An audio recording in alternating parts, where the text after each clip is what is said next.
que chacun de vous voit très bien. Je ne veux pas faire la politique, mais la politique ivoirienne. Si tu ne fais pas, ça va te faire. Ce matin, je m'adresse à vous, à cette personne qui a tantôt ménagé le passé avec le présent. Cette personne ménage le passé avec le présent. Il y avait un bout de temps que notre frère, nos soeurs, qui cadrent nos enfants,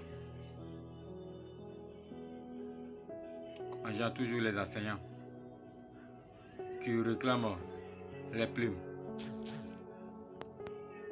J'entends partout, ça et là, certaines personnes se dégradent en tant comme les partisans de RADP qui se sont engagés défend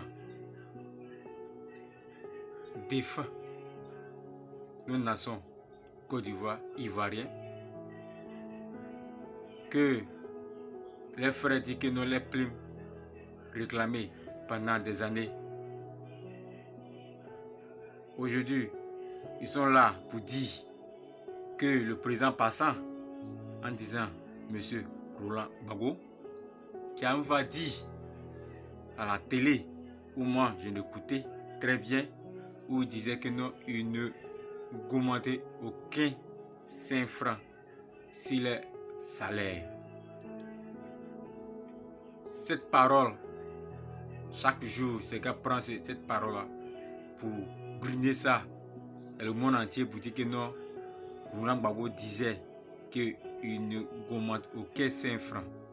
Mais sans compter ce qui venait derrière. Où chacun de nous savait très bien, en tant comme un Ivoirien qui vit son Ivoirien, que le pays était coupé en deux.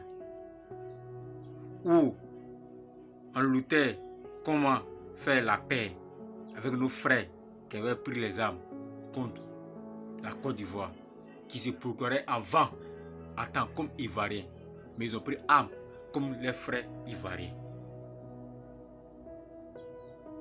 Donc on a dit, vous voyez, chacun de nous voit comment se passe le pays. Aujourd'hui, on est en 2025. On a dit, depuis le pouvoir du président Alassane Ouattara, 2010 jusqu'à présent, 15 ans de rien. Est-ce que le pays est coupé à deux? Non. Le président, il a tout le temps pour travailler.